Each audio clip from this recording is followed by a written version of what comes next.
Christie's. Because I don't like getting my picture taken. And there's definitely. Do we have a mic check? Yes, Jack. Margaret, I'm trying to do that now.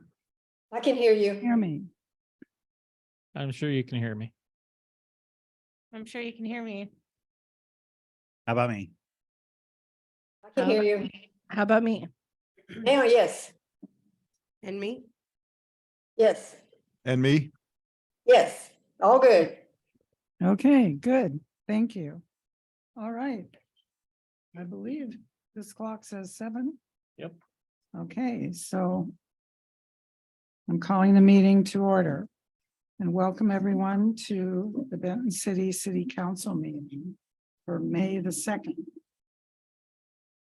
So, let's see, I think I'll ask, Councilman Funk to lead us in the pledge of allegiance. Pledge allegiance to the flag of the United States of America and to the republic for which it stands, one nation, under God, indivisible, with liberty and justice for all. Thank you, Sarah.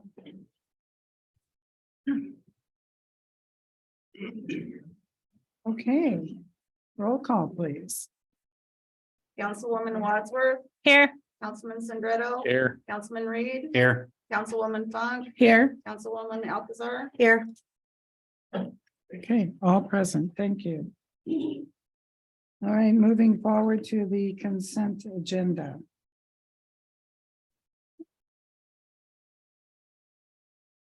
The consent agenda contains the regular council meeting minutes from April 18th and bills and communications. I make a motion to approve the consent agenda as presented. Second. All in favor? Sandra, I. Wadsworth, I. Reed, aye. Funk, I. Alcazar, I. Okay, motion carries. Thank you.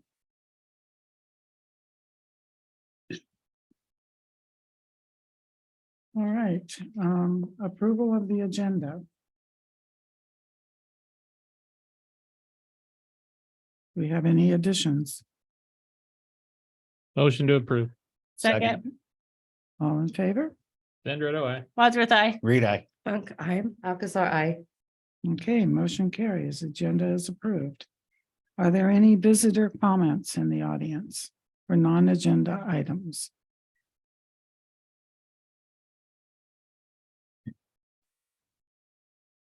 Going once? Okay, hearing no comments. We will then move to the regular reports. Staff reports are in your package, which is the business license report, the Washington Liquor and Cannabis Board report, and the code enforcement report. Unless Jenny, did you want to say something about that? Yeah. Okay, please come forward.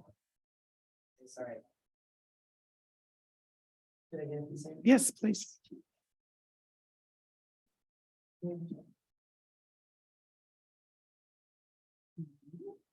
Thank you. Thank you. Thank you. Thanks, Jenny.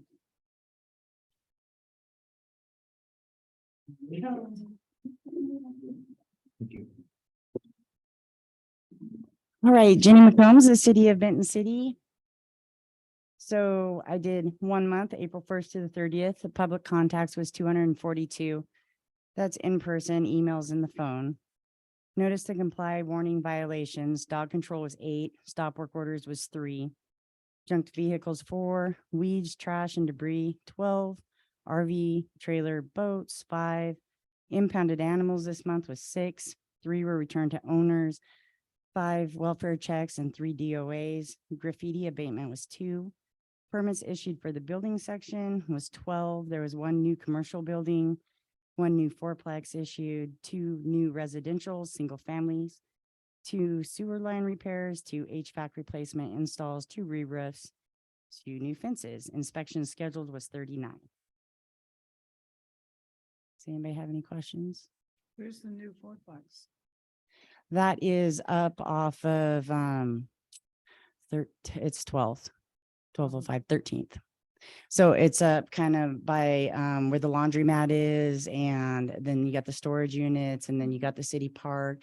So they did a short plat and parceled out that section, and the fourplex is going in. It also went through a variance application to utilize the driveway off of 12th to get there. Are there any other questions for Jim? Graffiti abatement, or where are we seeing these problems? So a lot up at the Legion Heights Park, that keeps getting done. So that's a constant debate.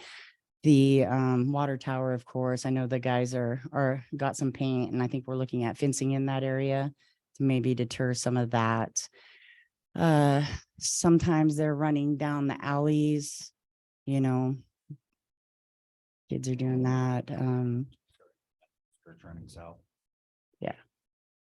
The Sportsman's Park, the rocks are all tagged up, the trees are tagged up. Yeah, and they had done that last year too. It was so. Excuse me, Sarah, could you speak into the mic, please? Yeah, I said at Sportsman's Park, the rocks going down to the water are all tagged up. And there's a number of trees on the paths that also have a lot of tagging and graffiti all over them. Is that new, or is that from the previous? that- I can't say for sure. Okay. Well, the trees. I mean, I thought it was awkward. The trees were done. So I know about a year ago, the trees were done previously too. The paint's all blue. Okay. so I'm not. I don't Okay. recall. Yeah. And if anybody sees it in the city, give me a call so that I can document it. We're working with the Benton County Sheriff's Department as well to trace that tagging. And so we're sending reports back and forth. So it's really important. If you do see it, call me. That'd be great. Okay.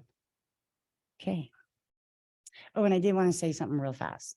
I'm looking at getting a new program to help me with animal control and code enforcement, which I think will benefit me immensely. And so, especially you council members, I'm going to send out 3 emails with 3 different programs. I've gathered all the information as well as agreements. You can see in there what they're requiring, how much they are. So I'm just giving you the heads up on that, and then bring it back to hopefully get something. It'll be awesome. All right. Okay. Thank you. Thank you. Thank you. Okay. Committee meeting reports. The only meeting I have attended since our last meeting was Ben Franklin Good Roads Association.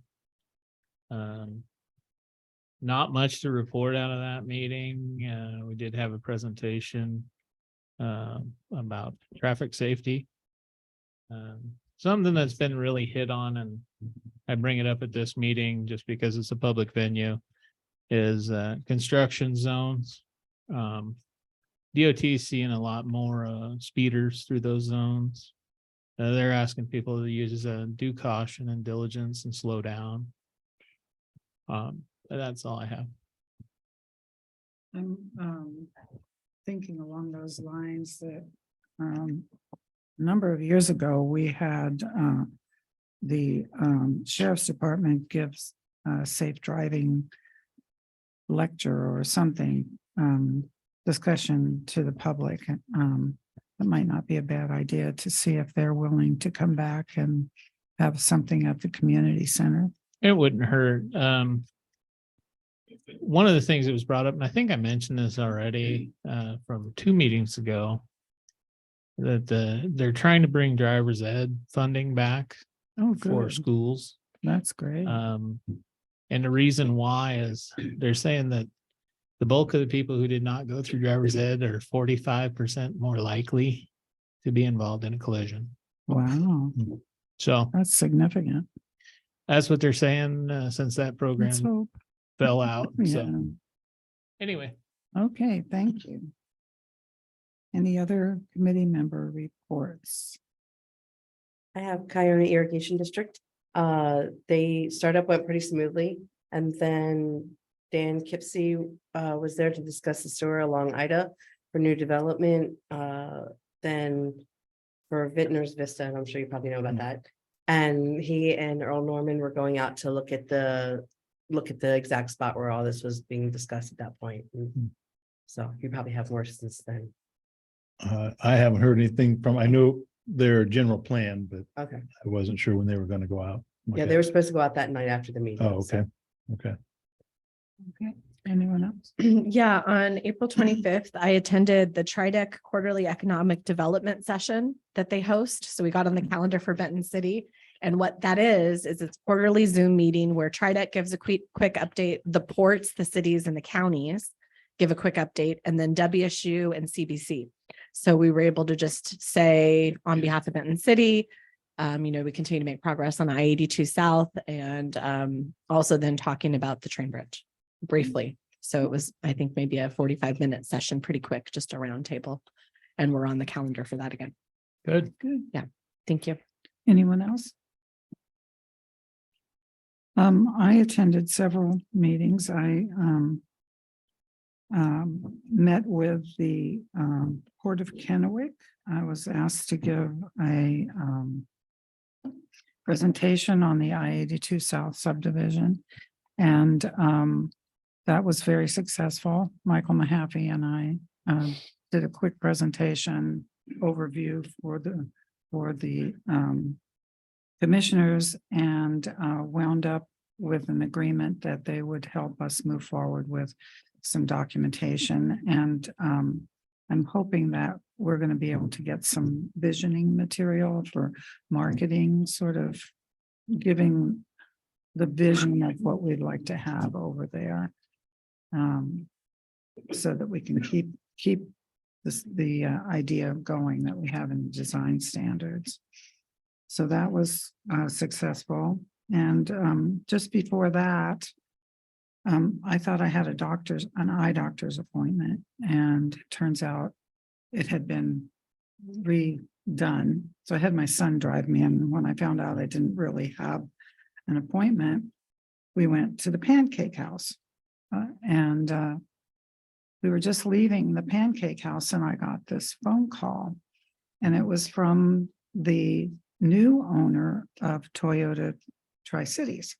I thought he was calling me about my Toyota, but no, he had actually purchased some of the old decking from the railroad bridge. And so he was looking to do something with that wood and give us something back, because he's apparently. So I said, well, I'm right next door to you at the Pancake House. Are you in your office? So my son and I went over there, and it turns out they want to do an advertising campaign about giving back to the communities and that sort of thing. And he wants to take some of those old railroad ties and strip them into thin strips and make furniture out of them, and then give those benches or chairs or furniture with a plaque on the back that says Toyota. And so I thought, well, that's really nice. We could use a bench down by the new bridge, and he was trying to think of a slogan, and my son said, Toyota, preserving history. And he goes, I like that. So anyway, we may be getting a bench made out of the old railroad ties. So I thought that was kind of interesting. And I heard today from Alan that we are getting the transfer of the 09 ARPA money. And Alan will be sending out an official email, hopefully sometime today, for us, but they authorized two of the projects, Dale Avenue and the lift station number 5. Is that Correct. Yeah. correct? So that would be with the county ARPA money. So that's finally going through. I also had a meeting with the Friends of Badger with Sharon Grant. And we mainly talked about access on the east side of the highway. So that's all I have. So I guess it's Alan's turn then. Yep. The engineer's report. Yeah. Well, good evening, everyone. As the mayor mentioned, we received draft agreements from Benton County for the ARPA 09 money exchange. And one is for the Dinah Dale Avenue Water Sewer relocation. And the other is a combination of lift station number 5, generator for well number 5, and a portable generators to be used on the lift stations and hopefully the wells too. The other wells that don't have a generator attached. So kind of jumping down to Dinah Dale and the projects and design planning. So now that at the time I put this together, I had not received that. So what's going to happen now with Dinah Dale, we're going to finish out the bid package and be ready to put that out to bid probably about first week in June. And hopefully be bringing something to you guys in July for approval for that work. Question? Something I didn't think about with the Dinah Dale proposed extension. Being that we're driving those heavier trucks down to there, you Mhm. accounted for that in engineering. Oh, yeah, yeah. I mean, the water lines will be, 3.5 feet deep. So that's plenty of cover for those. And the sewer will be from about 17 feet to about 7, 8 feet deep. Okay.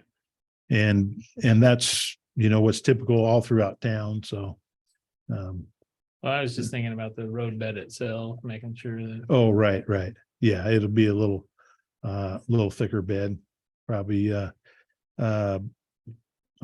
to 8 inches of base rock and 3 inches of asphalt. But at this time, this is only for the water sewer. right, So we'll be grading out the subgrade. So that way we know how deep to put the water essentially. So it'll all be roughed in. And then depending on discussions with Ken Bricker on the use of the existing paved access right now and how soon he's looking to try to do something with this property. So we may need to put in like a gravel road from basically the sidewalk about 600 feet in on the new location. Okay. So.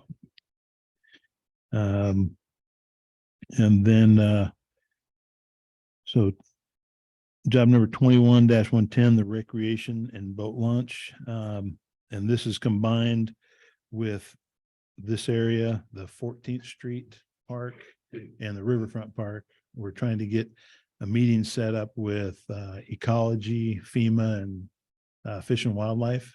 So we're going to have them all on the site at one time and discussing the projects because they all have different requirements. Like one, ecology says you can't add fill, but you can dig in.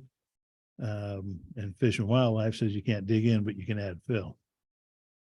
So In that example, what about the moving around of dirt that's already there to get just more towards grade? Like when you're down at Sportsman's Park, it's kind of like a valley on the, like Right. underneath the road, but across from the gravel.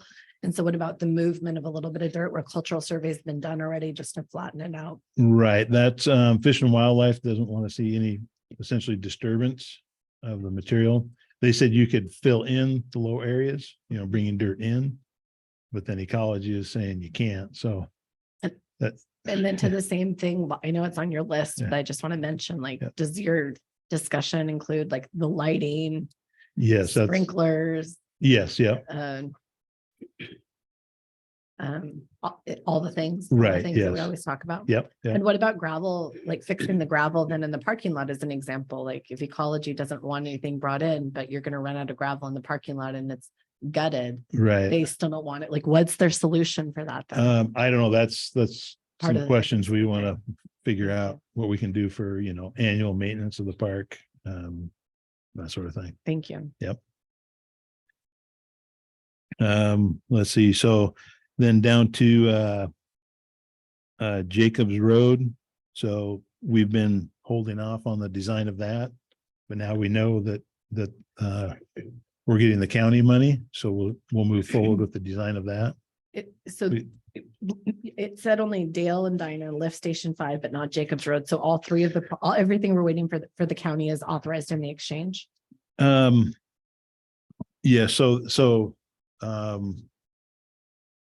Dale, the water and sewer extension, lift station 5, the generator for well number 5, and the portable generator and connections to the lift stations. All that, those projects take up the entire amount for the county money.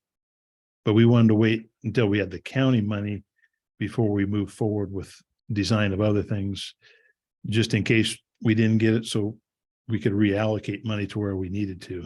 How much money did the county agree to exchange for us? 1.5 million So nothing extra. at this point, no.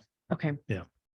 And it's all based on reimbursement. So the city has to spend the 1.5, and then as things get done, then Yes. they're reimbursed by the county. Yes.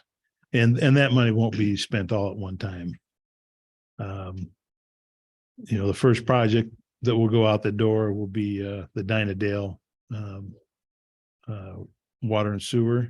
So there I would see, about 3 months worth of billings from the contractor. So the estimate's about 560,000. So you're looking, about 175,000 roughly if you break it into equal months. So that's what it would be. If I might just chime in for those who did not hear it, but the 09 money bill was extended to 2054. And they're just awaiting, it's gone through Senate and House. They're waiting for Inslee's signature. Yeah. So we'll have more years of the 09 money to try to figure out how to spend. And our current balance should be over 1.3 million after the exchange, probably more than that. I think it's actually, they Should be sent, 2.8 it or was something. 3.4 million, I believe. Awesome. And so there'll be almost $2 million after the exchange.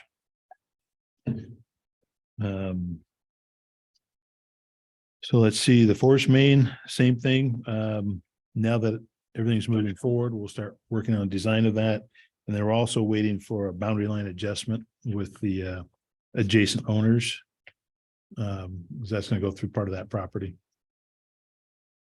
The TIB chip seal project, we are the county or the TIB wanted us to go back and look at Franklin County and wanted to know why Franklin County was going to be so high.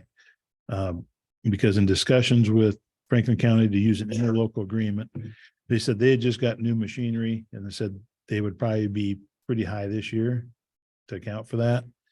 And they said, you're probably better off to go out and get bids. And so based off of that conversation, I approached Benton County and talked about tagging along with their bidding. Their work, if we add into it, our work would be less than 5% of what they're doing. So I think we'll get a good cost break there.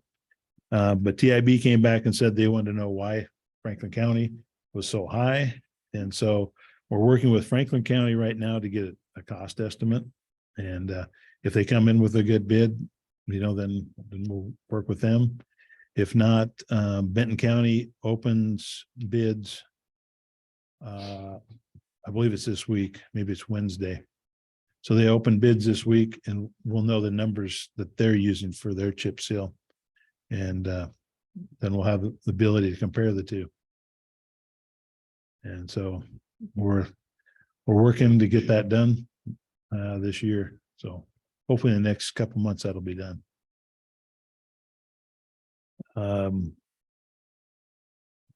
So again, with the disc golf course, met with Manny, the guy who's, pushing for development of that. We reduced it down to 9 holes, and I'll be bringing that into the meeting on Monday for the workshop. Show you what's going on there. And again, we're going to try to meet with Fish Wildlife and ecology and FEMA to go over that.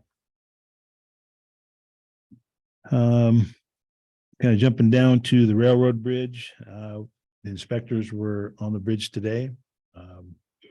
And they said everything looked pretty good. They said they feel real comfortable putting a walking path across that. But the official report will be, I don't know, a couple of weeks. I'm gonna try to get that sooner if we can. And I'll go over this more in detail on Monday night, so we can go through the whole grant process, where we're at in that, and the decisions we need to make in moving forward. But, Riverfront Park, we've done the topo, we've started the design, but we're wanting to have that meeting with those agencies to discuss what we're planning to do and see if there's going to be any wrenches thrown into the work there. So we want to know where we're going before we start designing, so we have a good, clear picture. And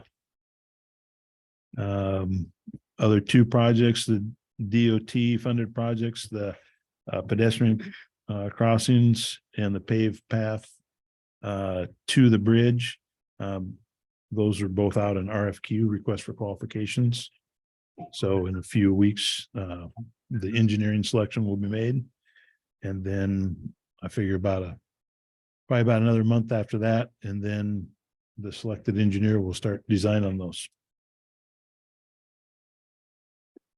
And I guess that's all I had, unless anybody else had questions on some of the other things. Or any of the above.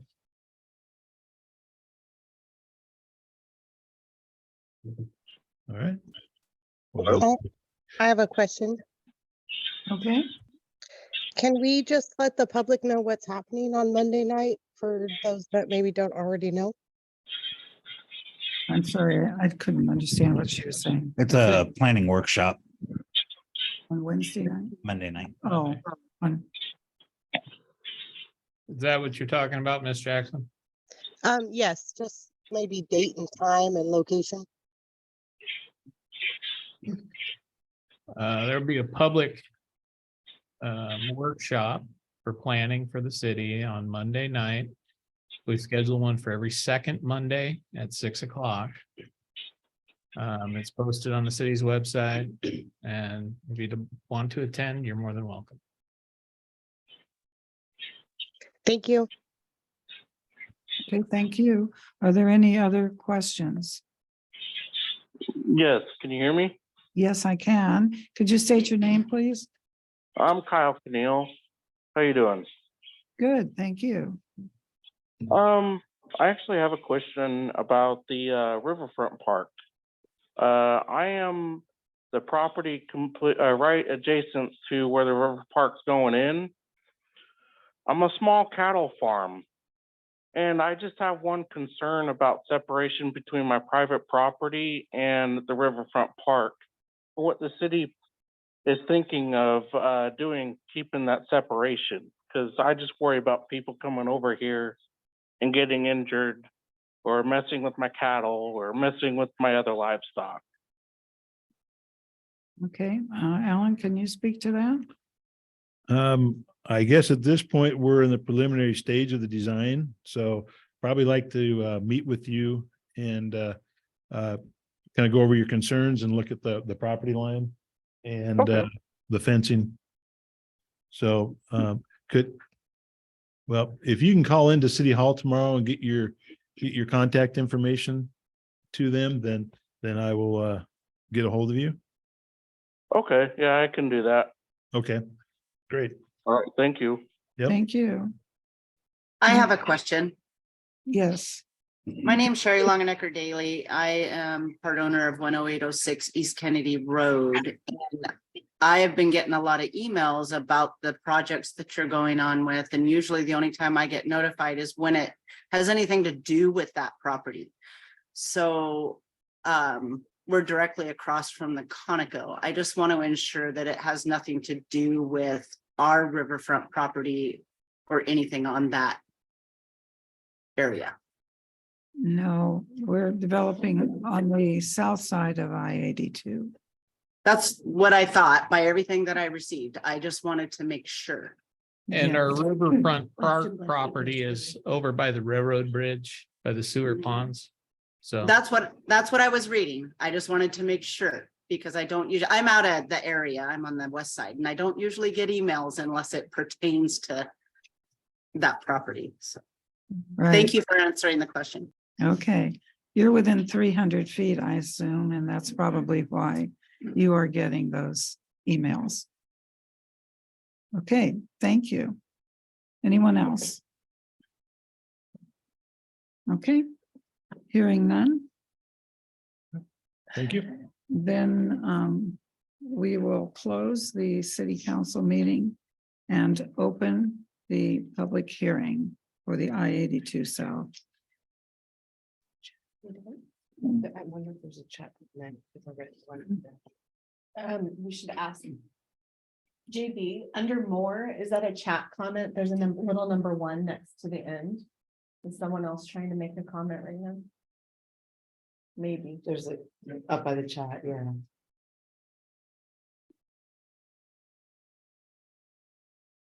Can someone read that? He had his hand raised for a comment or question not on the agenda. Sherry, Oh, that was Sherry Down. I think we answered your question. Okay, thank you. Okay, thank you. Okay, so now I'm opening the public hearing. This is a public hearing on resolution 2023-05, amending and extending the moratorium on acceptance of residential applications in the R2 and R3 medium and high density residential zoning districts and amending the moratorium to add the I-82 South sub-area plan. Is there anyone here that would like to comment on that? Yes. Please come forward and state your name. An address, right? Yes, and address, please. Hi, my name is Carrie Meyer. I live at 26702 Pear Drive, Benton City. My property line abuts to the sub area that you are planning to develop. And I, number one, was interested as to why people who live on the other side of the highway are being notified about your development plans, but nobody in the community adjacent is being notified. We brought this to your planning commission in January. They agreed they needed to do better. No one has gotten any notifications. And I appreciate you put it on your website, but I will tell you, your agenda didn't go up until Friday. The only reason I even knew this was happening was because I went through previous meeting minutes and found it buried in there. At the May 2nd meeting, you were going to have this discussion. So that's my first comment. You guys need to do better at outreach. I thought that we had included them now. I went around to the neighborhood and nobody that I talked to had been notified. I also sent you an email. I haven't gotten a response back to the email address that's listed on the website. So please, can you guys look into that? Because this is important to us. We are, I would say, the most impacted community. Everybody is vested in development and expansion for Benton City.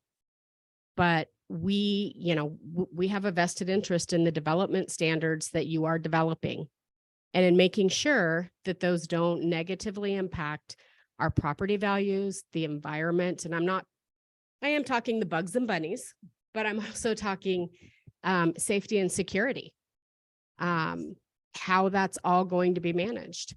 The home values up there, they're not insignificant as a tax base for the city. And bringing in apartments is a concern. None of us want to see our views decimated by apartment buildings going up. And to be frank, many have concerns about how you're going to maintain those. Developers are developers. I grew up in Benton City. I understand this is a great place to live. That's why I invested to come back. But let's be frank, developers have the pocket. And it does not take much for a developer to run right over a small city. And before you know it, your standards are out the door. I am very interested in what the standards are. I see a lot of talk about them, but I have yet to see what those standards are. Okay, I believe they should be on our website. Have they been posted? May I just throw this out as we have a sub-area plan that has a lot of general details. The specifics are not yet in the code. Excuse me, Dan, could you speak into the mic? Yes, okay. We have a sub-area plan that is proposed to be adopted, but that is general. It's not specific. There are zoning and development standards that will be coming back relatively soon, and that's one of the reasons why the moratorium is proposed for including the sub-area plan, so that no development goes in until those zoning and land use and development standards are in place. So when are those going to be proposed? Well, they are being developed by the planners who are putting the proposals together. They have not gone to the city council for consideration. So the moratorium, or maybe not the moratorium, but the meeting minutes that I read indicated that this was the second reading of development standards for adoption. Well, the sub-area plan has general proposals. The specifics are still being developed. And I wish I don't know, is Brandon and He's on the call. Yep. Brandon, maybe you could jump in on this one in terms of when those ordinances would be presented. Yeah, I'll be happy to. Okay, so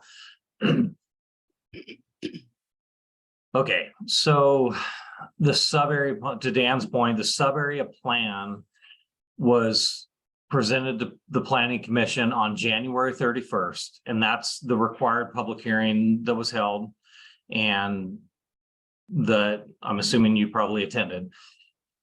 Correct. Okay, so when you develop a sub-area plan, that's one of the stages, is to basically approve the boundaries, the vision, the plan, the concept, the implementation schedule. And so that's what City Council considered at the last meeting. And then they elected to hold another public hearing, which was optional. It wasn't a state requirement. And so that's probably why you're a little frustrated with the notification, because there were no specific requirements for the public hearing, because it was entirely optional by the City Council, and they chose to hold it, and they did. Okay, so the next steps for the sub-area plan is to consider approval or denial of the sub-area development standards, which need to be incorporated into the Benton City Municipal Code. And those are in draft. Those have not been presented, and those have not been initiated for commerce review. So we still need to get through those steps. When we do, yes, we will follow the Benton City Administrative Code to review those, invite the public to participate, and then submit those for review by the state, and then ultimately adoption. The thing that's confusing here, and Dan helped me out on this one, because this is tricky. So what we are doing, when you reference the development standards, those are the development standards that are citywide, not covering the sub-area plan. And those have been modified with a recommendation to Department of Commerce. And we're expecting that comment period to end on May 15th. And when we get through that stage, we will start the process to, review, modify, adopt the development standards, but those are for citywide. And so assuming those get approved and we carry on down the road, that's the specific point on the moratorium. And the piece that needs to remain with additional work and consideration and public involvement is the sub-area plan details. And so I think that's what we're trying to, process with completing the moratorium citywide on development standards, but retaining or amending the moratorium to cover the sub-area plan until we can further develop those standards. And Help me out, Dan, if I'm Yeah, off, on it, please I mention it. Brandon, let me just throw this out too, just consistent with that.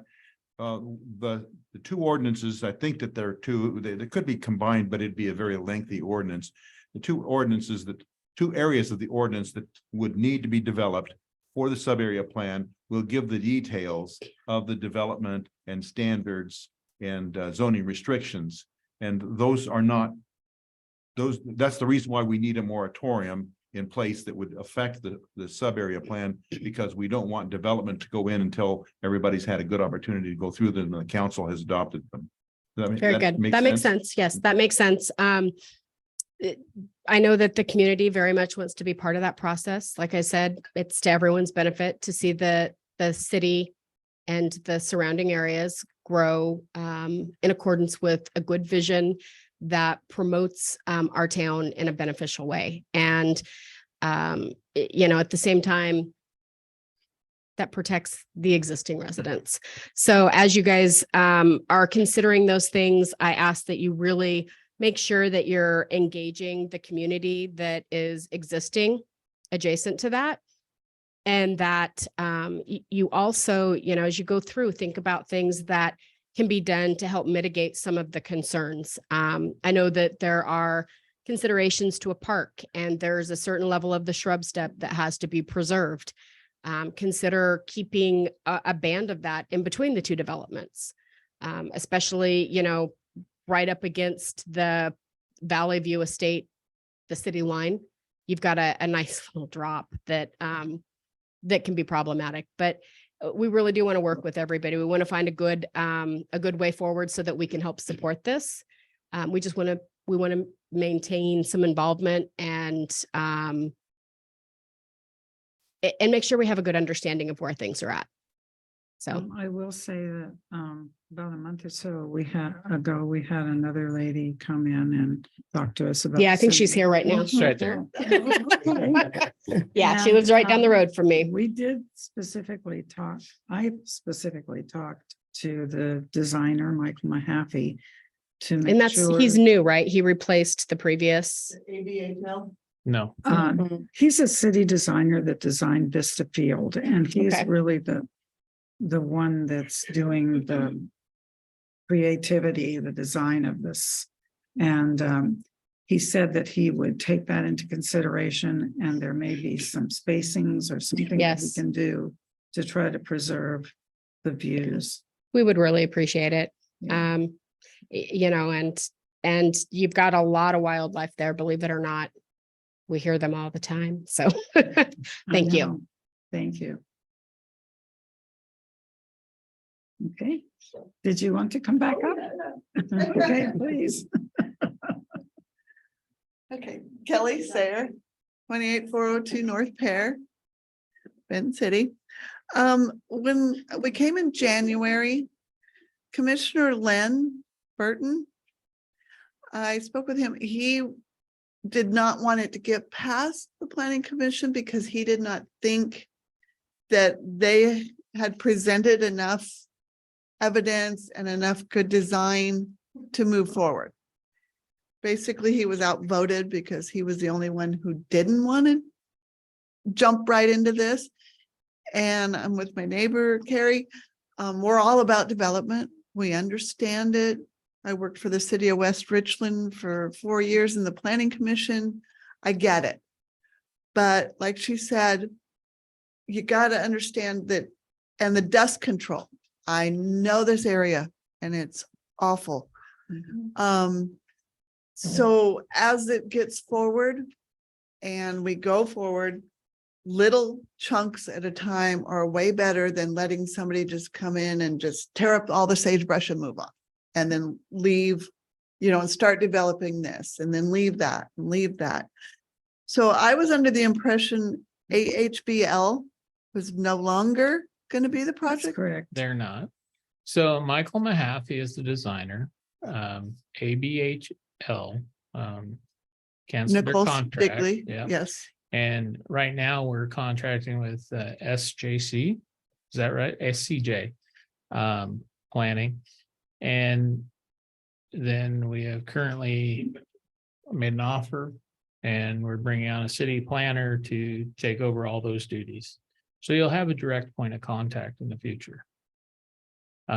We believed it was important with the amount of money that we were spending with contract planning that it was time to bring somebody in-house to start working directly with the community on a closer, more, you can walk in the door and get an appointment. And Okay. he will be starting on the 19th of May. And he has a lot of years as a city planner in various cities.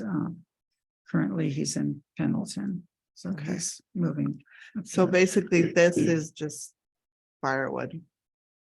No, No, No, It's the still gonna be the plan, pretty same design or, that doesn't give the specifics. That gives the Okay. general, and what the specifics will be in these next two ordinance segments. I mean, again, I say that I'm believing that there'll be two ordinances. They could be combined, but I think that it probably would be easier to work for the public and the council if they were separate. Now, I don't make that decision, but those are where the specific codes are going to be included that will define what goes the where. codes will apply to that area. Okay. Okay, so that's really like, you're gonna see me again and again, good. just to make sure. And we know we really don't have a vote because we are county, but our backyards are literally Right. county line. well, and I think everybody So has. a we'd like to choice. be involved in where we're at. I mean, the park would be great or single dwelling, but we don't want to see the condos go up right at our backyards.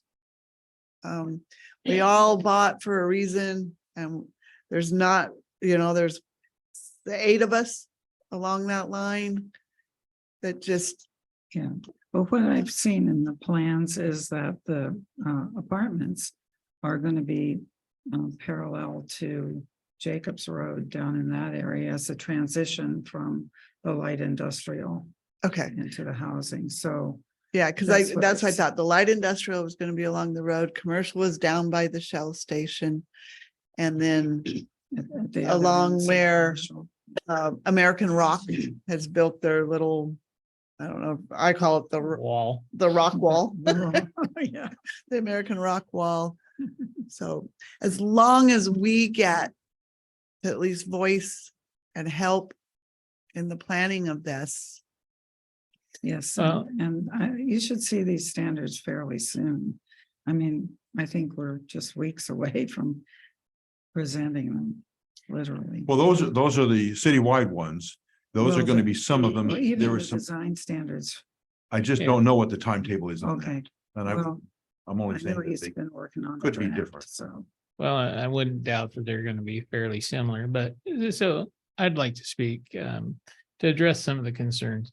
So when we talk about that being a general plan, when you see the layout of the streets, that's not set in stone. Okay, That's when the developer is going to come in, he's going to say, this is what I've come up with. This is how I want to lay out my streets. That's going to go to the planning commission at that point for that particular piece. What you see in there is potential street designs. Those are just that potential. This is what we're using as essentially a marketing document to not only the public, but to try and bring somebody in to develop that piece of property. it's a prime piece of real estate. Well, it is, but it has a lot of challenges because of the fact that it's DNR Topo, property, yes. right? But one of the things that I've heard time and time again, and I agree with, is that one of our missed opportunities is developing that section. We have to look at the future of Benton City. And that's open land. We don't have much of that in the town itself today. Most of it's been infilled. So understand that I believe that even after this goes through and the design standards, we're probably looking 3 to 5 years before we can even get a developer in the door who's wanting to move forward with starting a phased approach to building that particular property out.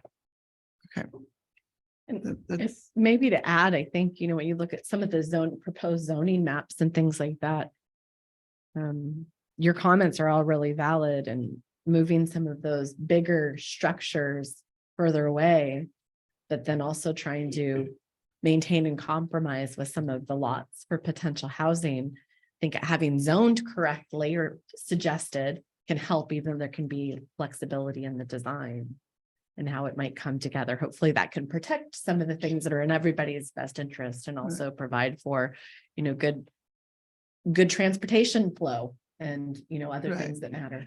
And I think one of my big concerns was, I bought in 2017, which was right after the 20-year comprehensive plan, and nothing was slated for there. Nothing. It's like 7 years later. It's like, what happened? It was a 20-year comprehensive plan. I think So- bulk of that property was zoned light industrial though. And that could be, you know, any kind of industrialized business could go in there. And that's kind of what we're trying to avoid. We want to keep a more homey feel as you come into town. I think that's the mayor's standpoint. That's kind of where the council's on board with that. We want to keep it looking like Benton City, but we've got to realize the potential for growth. Okay, as long as, we get a little bit of a voice in there and do our end last. Thanks, Helen. All Okay, right, thank you. Thank you. Are there any more comments? There's a on- comment online. Okay. Could you give your name, please, and Address. address?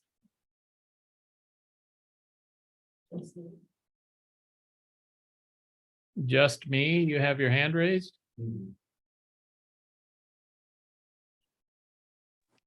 I do. My name is Mark Bishop. I live at 28104 Pear Drive, just up the street from who you just talked to. I bought in 2016. I just wanted to make the point, when I bought, I specifically asked what that property was behind my lot, and I was told it was county conservation land. The land belongs to the DNR. It's state trust lands. And under those rules, the DNR can sell the residential pieces of that land. And they would like to sell to one developer rather than handle a lot of different contracts. The rest of it, the light industrial and the commercial, has to be done by ground lease to the DNR. Just like the Lowe's over in Pasco. That's how, that's all developed on DNR trust land. That income from that land goes to support our colleges and universities. Okay, I just wanted to let you know that when I picked my lot, I specifically asked my realtor what the land was behind me. I was told it was county conservation land and nothing would be done with it. That's why I picked this lot. I'm sorry you were misled by your realtor. That's unfortunate. Okay, thank you. Okay. Does anyone else want to speak? I do. Okay, My name is Valerie Nichols Reed. My address is 27311 North Pear. And I only found out about this meeting because our up the hill neighbor was kind enough to dig all this information up and inform the neighborhood.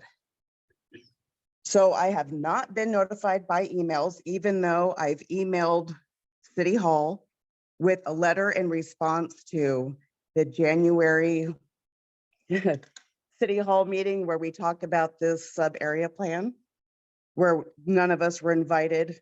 We found out at the last minute also. I just want to know, are you guys going to actually reach back out to me, my neighbors, and anyone else that may have tried to contact you? We are having some issues with our website, and we have in fact hired someone who's in this room tonight to fix some of the issues. Apparently that email address we thought was going through, but it may not be because I have not seen anything from that. So I did get a response from somebody at City Hall saying they received my letter. That's it. Okay. So it is not entirely a website issue. It feels like that we are being swept under the rug over here. May I And address? you're seeing that property as tax revenue at our expense. Okay, did you want to? Yeah, this is Councilwoman Funk, and I feel it's necessary that I make a comment. I have the minutes up from old meetings, and I don't know I think we're really fortunate that we're having the public comment and so many people are here from Pear Drive, and we want to hear what you have to say. I want to know exactly what happened with being properly noticed or not, because we talked about it at 3 different meetings in April, and it's all in the minutes. We talked And about how we it's didn't know still how to do failed. that. We talked about the solutions to do that. We talked about who owned it on page 7, April 10th workshop, bottom of the page, number 11, going into page 12. We spent a lot of time talking about this over and over and over again to make sure people were properly noticed and included. Right. So personally, I share some of your frustrations on not being noticed, and I'm sorry. And I want you to know, I don't believe that that's the intention of council. I'll only speak for myself. And we've spent a lot of time discussing it to try to make sure it happens appropriately. So I think we'll definitely be spending more time talking about why yet again it hasn't happened. As I would appreciate less talking and more action. Me too. We are missing the boat on this. Yep. yes, Great. apparently, in this case, as Mr. Hyde stated, that it wasn't a required hearing. So That doesn't even matter. it's sent Then- out, and I agree, it should have been noticed. I did not realize that. And we agreed in writing that it would be, and if we didn't know how to do it, that it would absolutely happen. Yeah, fix it, please. Please. We will. All right, you'll be hearing from me again. That's all I have. Okay, thank you. I do want to clarify that it's not just residents from Pear Drive. You have, we're the ones that are speaking out. You have people. Excuse me, the speaker needs to come to the microphone, please. Yeah, please.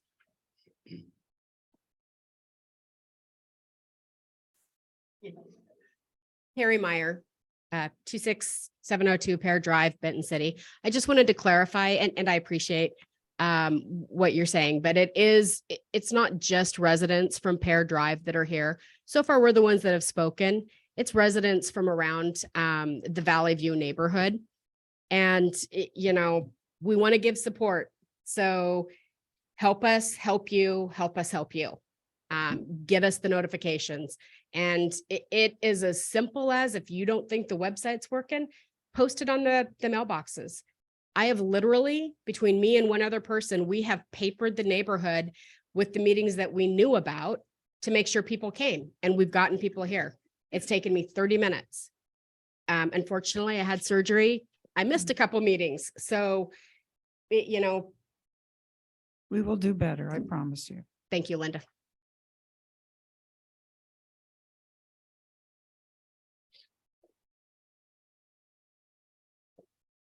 Yeah, my name's Aaron Avalar. I'm at 27413 Plum Drive. I appreciate my neighbors notifying me with their own documents about this. It was the first time I heard about this was on Saturday while I was out of town. I work quite a bit. I work at my house. I have a full-time job. I don't necessarily have the time to track the Benton City website. Maybe I should, but I feel as if we're adjacent to this property, we should know about it. It irritates me. I sit up here with high blood pressure, just thinking about it. And the fact that I appreciate my neighbors bringing it up to my attention, the fact that there's been multiple meetings on this without us even knowing about it, it's frustrating. I don't even live I feel their pain. I don't even live adjacent to that property, but I moved out there for the views. I moved out there for the space. And I hope, we say in this meeting, I hope that we do regard this as a homey town and not just a bunch of high density apartment complexes to go in there. Because that's not what I moved to Benton City for. I moved to Benton City for that homey feeling. And I hope that what you're saying now, whether it be 3 to 5 years from now, doesn't change. Because we can say it today and it can change tomorrow. So let's start with notifying at least the folks. Maybe we don't live in the city, but we still live adjacent to that property. And we contribute to this city. I pay taxes to this city. Okay, we pay into the school, right? The new budget that was passed for the school, we pay into that. So the least you could do is just put a piece of paper on my door. Put it on my mailbox. Great idea. Put it in my mailbox. Some form of notification would be much appreciated. As a member of that community up there, it would be much appreciated and would go a long ways. But apparently this has been going on for months, and I learned about it on Saturday. And I think that's just completely unacceptable from a planning standpoint. Okay, thank you. Thank you for your comment. And we will, Mayor Lehman, yes, hey, this is Brandon with SCJ Alliance. Can I just point out one clarification, just in light of comments right now? okay, Okay. To Councilman Sandrado's point, this is a visionary process with the sub-area plan. It's a very complicated sequence of numerous things. Land use, processes, development standards, environmental assessments, like you name it, traffic impact analysis. So I can appreciate everyone's concerns on notifications, but I just want to make sure like the council understands where we're at today. So on January 31st, the Planning Commission held the required public hearing to recommend to council for the sub-area plan, the boundaries, the concept, the visionary document. And you all did a really good job of holding that. And I think the public comment that testified, is, documents of that, and it's testimony of that. What the city council did was you all had an optional public hearing in the benefit of the community to understand the adoption of the sub-area plan. That's all we have done today. And it was purely optional. To City Attorney Dan's point, what we need to do now is allow Mr. Mahaffey, who's a professional consultant, a designer, no different than like an architect, an engineer, who is developing the development standards for the sub-area plan. And once those are proposed, then we will start another public process of reviewing, considering, and ultimately approving those development standards for the sub-area plan. But this is a long process. In addition to, development standards, environmental impacts to the area, what our neighbors think of it. There are utility considerations, water, sewer, power, public right-of-ways, roadways, parks, open space. And so, again, to Mr. Sandrado's point, like it's going to be a long process, and there will be lots of opportunities for public to weigh in. And as me, not an employee with the city, but a consultant, I will help, of course, to improve on that. But, I just want to make sure we're all understanding where this process is out, because it is complicated and there are a lot of steps ahead of us. So, and I appreciate concerns from the neighbors, totally, completely. Thank you. Yes, go ahead. Kelly Sayer, Brandon, is it? Brandon, yes. Brandon? Yes, sorry. I was working for the city when Aho bought the development by the wineries, and when Brett Greer bought the development on Paradise 3 years ago. And we've all seen where we're at there now. Okay? Have you guys all know the area where the new road up Paradise is? And all the Aho development? That was 3 years ago. So it moves faster than what you're saying it moves. Thank you. Thank you.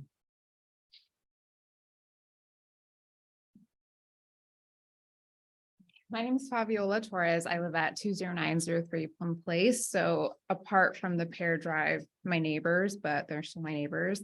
I wrote an email, I think right after the January meeting that we weren't told about again. And I never heard back. I sent it out to a couple different people, emails that you guys had listed off during that meeting. I don't know much about like zoning or development or anything like that, but I figured I'd share my 2 cents. So I'll just read from my email. So I am a 25-year-old single female who moved to the Valley View Estates to be closer to my work. I am a neonatal intensive care nurse at Cadlick. So I live alone, and I chose to move to my property despite the objections of several of my coworkers who told me that Benton City wasn't safe. They told me as long as I didn't cross the bridge into Benton City, I would be fine. And so far, no issues. It's been great here. But despite their objections, the lack of sidewalks, the lack of streetlights in my neighborhood, I do feel safe. I know my neighbors, and I like the idea that the only people who come to this neighborhood are the people who live there. Like truly at the top, it's just like it circles around. There's no reason for people who don't live there to kind of hang out there, which I really like. It's a quiet neighborhood. I know that my neighbors are looking out for me, and I'm looking out for them. The news of the potential development brought me a lot of anxiety, and it showed me that maybe Benton City isn't looking out for me. I put a lot of faith into this town, and the fact that this town wants to bring a large development with apartments and multifamily homes and such right next door, it's just really disheartening.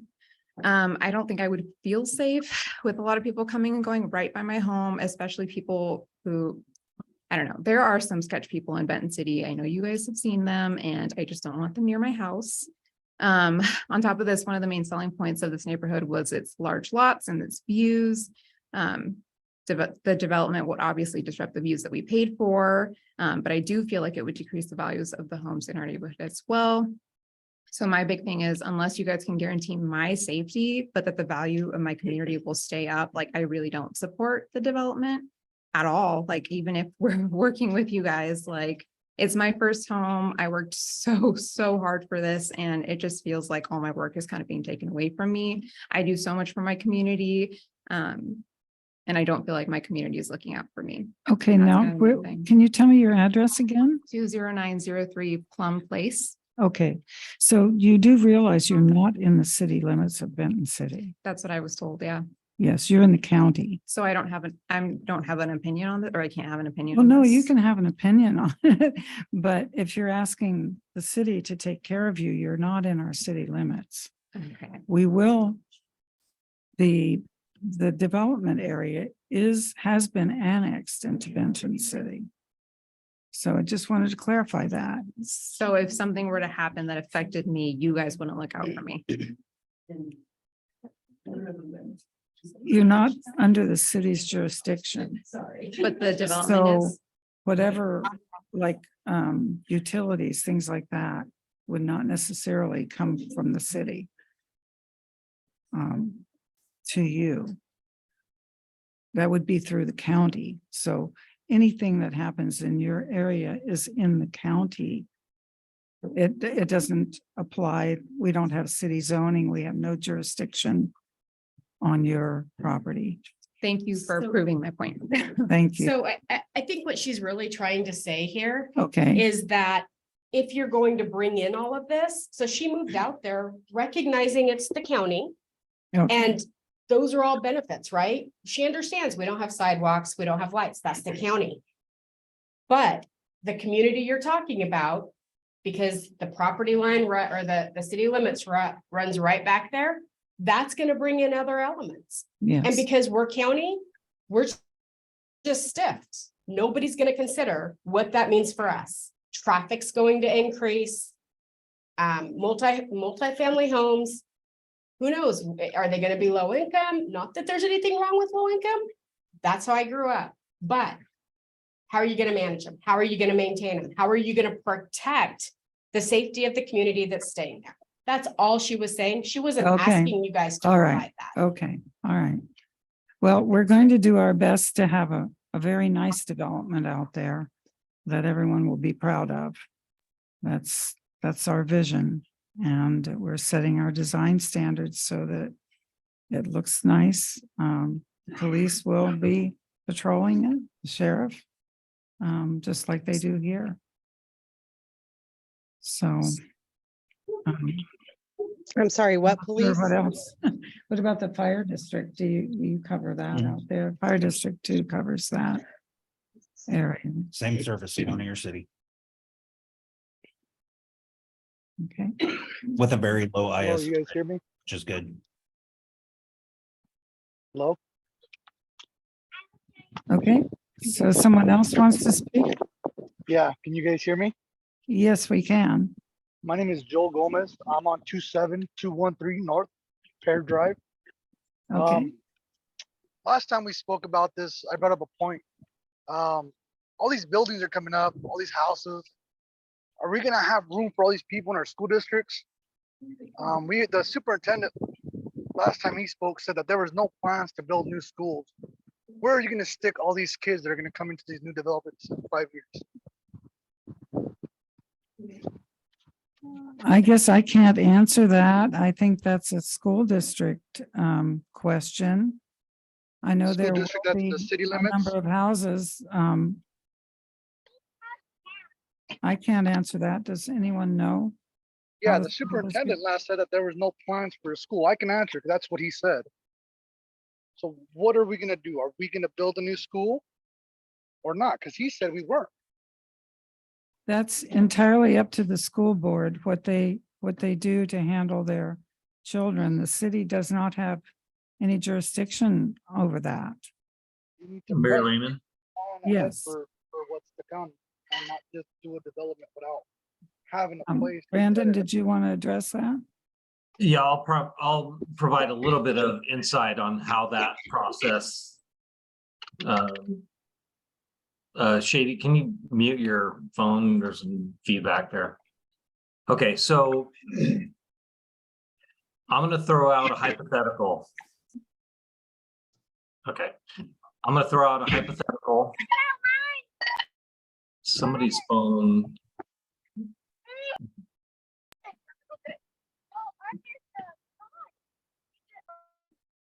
Can everybody mute their phone, please?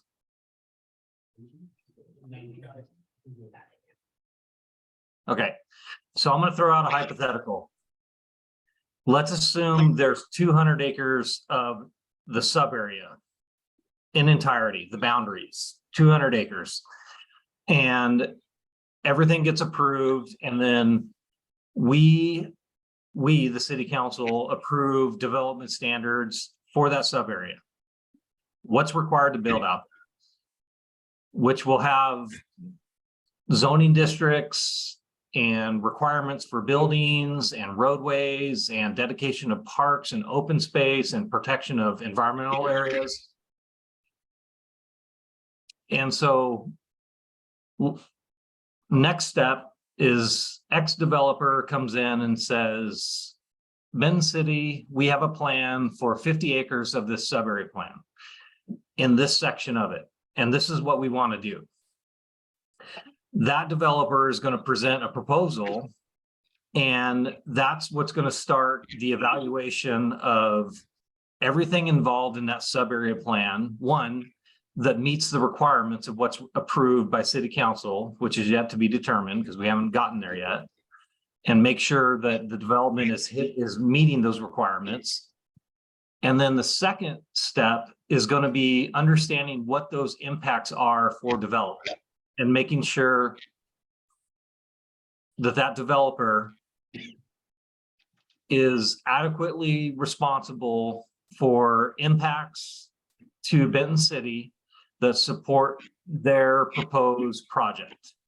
That can be cost for public improvements like water, sewer, streets, parks, street lighting, you name it.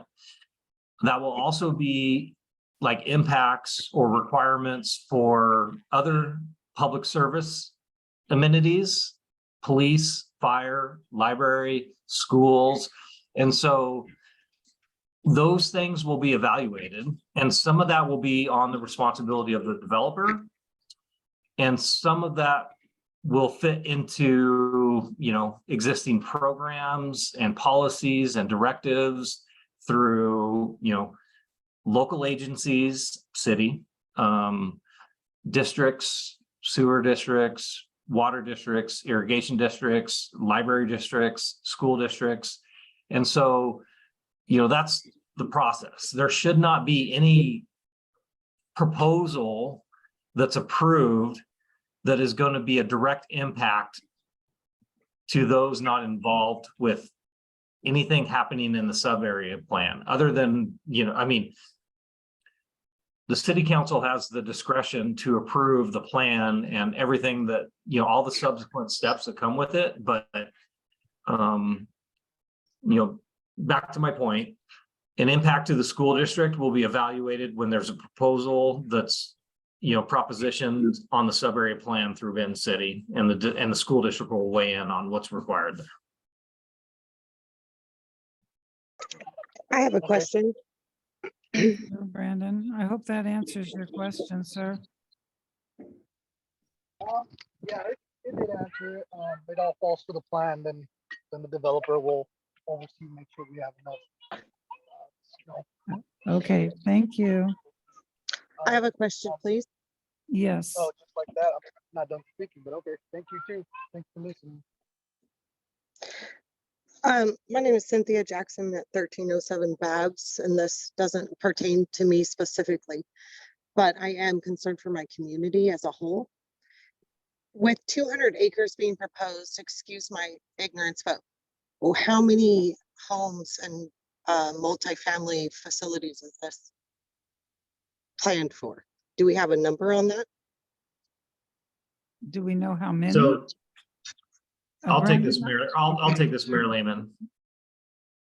Okay, so again, where we're at in this process is the sub area vision and boundaries have been established, and that's what's being considered by City Council right now.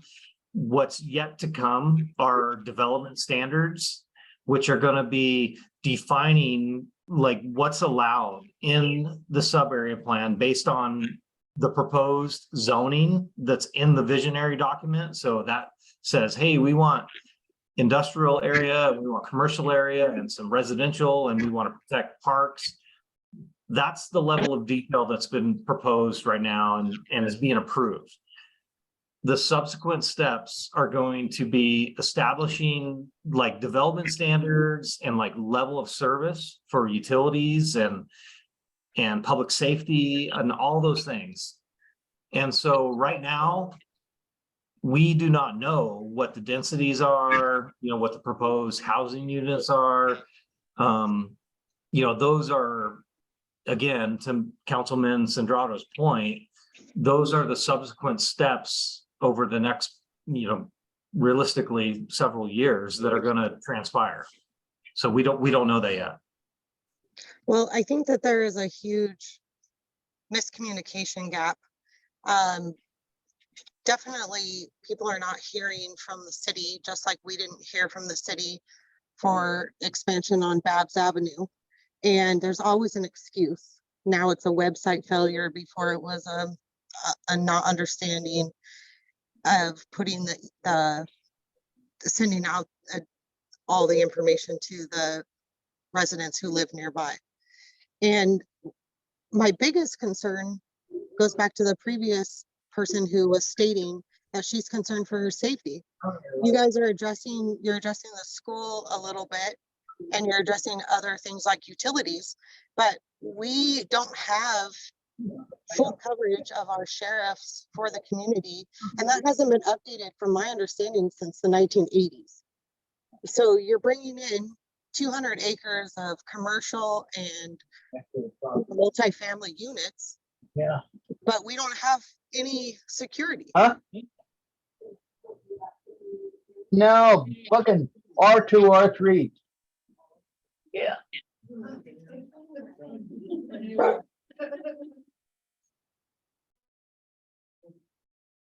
Don't mute Cynthia Jackson. She's really popular, isn't she? Yeah, she's muted now. Were you done, Miss Jackson? For the most part, yes, but I'm interrupted and then my dog barked, so I muted myself. Thank you. Okay, anyone else? I do have one more question, and it's just because, I'm sorry, I'm Sherry, 10806 East Kennedy Road, Sherry Longenecker Daily. I grew up in Benton City since 1978. And it was a very small town growing up there. And I have watched the city grow, including to about 50 feet of my home's property. So if I go down the driveway, everything to the nursery and the espresso stand is the city, but everything else on my property is the county. And this question hasn't been asked. I know cities grow, and it's great for cities to grow. However, I have watched the city zoning, the city limits just gradually creep across the bridge. Is it in the intention of the city of Benton City in any long-term range to grow these city limits into this pear lane and everything that everybody is talking about? I mean, because that's what it seems like to me, is that the city limits are just going to keep going. The city's putting a lot of money into this development, but it's not even the city's limits. So I just want to know, is the city going to continue to keep creeping these city limits? Because part of my property has already been rezoned, and I have to go try and undo that now because it happened last June. So I think that's a really valid question. Is it in the long range interest of the city of Benton City to rezone the city to talk about where these people bought when they thought they were moving to the county? I'm unclear what. I'll give it my best shot here. So the first part to your question is, we can't annex properties unless the citizen petitions, unless you can surround that property on 3 sides. Okay, so the bulk of that area, there's no way we could annex it. That is not our intention. As of right now, the intention is to try and I understand there's some confusion here in the timeframes and what we're talking about. And as a matter of fact, right now, this public hearing that we're holding isn't even on the sub area plan. It's on a moratorium to stop building over there. So to get that out and clear. So we can't annex up there, but like all cities, we are going to continue to look at urban growth areas. We're going to continue to look at areas that we can expand into. And we're going to hopefully have people wanting to come into the city for those services. We're not going to go out and try to force anybody. That's never the intention. So, and you can look at the city of Kennewick. They have hundreds of well, not hundreds, about 10 pockets of county where the citizens have said no. We don't want to annex. That's their right and their choice. But that property has already been previously annexed with the intention that we have to put a presence at the I-82 corridor. Previous councils, previous mayors see that as a valid piece to the long-term growth and stability of Benton City. This whole sub-area plan is just that. It is a basic, this is what we want to see. Now, I want to reiterate, in that particular piece of property that's over there, as the mayor pointed out, we could have a Home Depot come in. We could have a Lowe's come in today and go to DNR. And without the sub-area plan in place, they can build there because it's zoned for that. I don't know if everybody quite understands that you could have a mega store in your backyard, and we're trying to stop that. We don't want to see that vision. So does that answer your question in whole? Or was there more?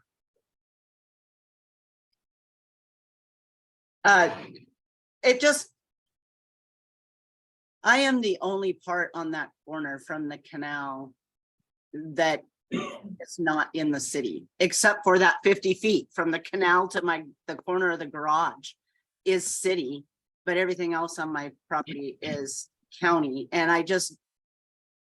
I would hate to see the people that bought homes up there on Pear Lane and everywhere they're talking about to be in a predicament that I am in whatever long range. So that was my question, was does the city intend on trying to annex over into Kiona more than they already have?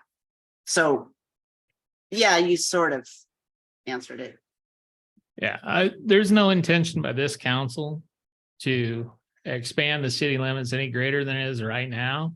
However, that can change in a year. If somebody comes to us from, say, Kiona and Second and says, hey, we want to annex into the city, then we'll go through an annexation process. When again, that's their right. So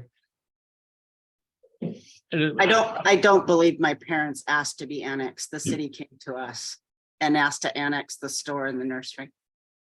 Well, the city has the right to ask you. You can deny it. Oh, they fought. That was when Max Bennett was on the county council. They fought it. They lost. Max Bennett was county. He was the county He was commissioner. county. It was Yeah. not the city. He was part of that conversation. You have to remember, I was in my young 20s, so I'm trying to remember. I am no longer close to my young 20s. So I'm trying to remember, and I didn't care, right? Then it was my parents. So, but now that they've gone and passed, I definitely have gained an interest in the last 11 years. So, Right. yeah, so I'm just bringing up that the memory came up when these people were talking about, and I was waiting to see if somebody was going to ask it. Well, thank you for your comments. I appreciate it. I would just like to rebuttal. This is Cynthia Jackson again. I guess when I yielded my time due to interruption, I thought someone would address or understand what I was trying to ask. I don't understand what the city plans to do to provide for security when we don't have enough coverage from the sheriff's department already. And again, from my understanding, that hasn't been updated since around the 1980s. I'm interested in what does the city plan to do to provide more security as we grow? The sheriff's department will cover that area for us. We currently pay $400,000 a year to the sheriff's department so that they will patrol. And that is a very large expense for us, but it's nowhere near what it would take for us to run our own police force. So right now, with our current budget, that's the best solution for us. And that increases, I forget how much every year, 2 or 3%. But that's what we can afford right now, is to have the sheriff patrol these areas, and it will be the same over across the highway. And from all of our reports, we have low crime now since this has happened. And Benton City is very fortunate that we do have such low percentages of crime. So I think what we have now is working.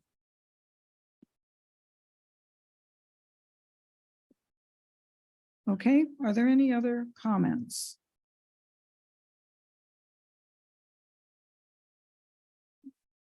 Okay, if not, I will be ending this public hearing on the moratorium. Public hearing is adjourned.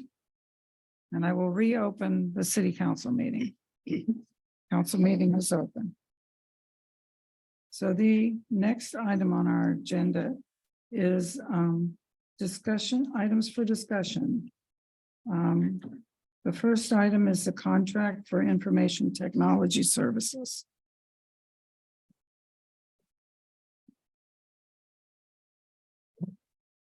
Thank you. Have a good evening. Thank you all.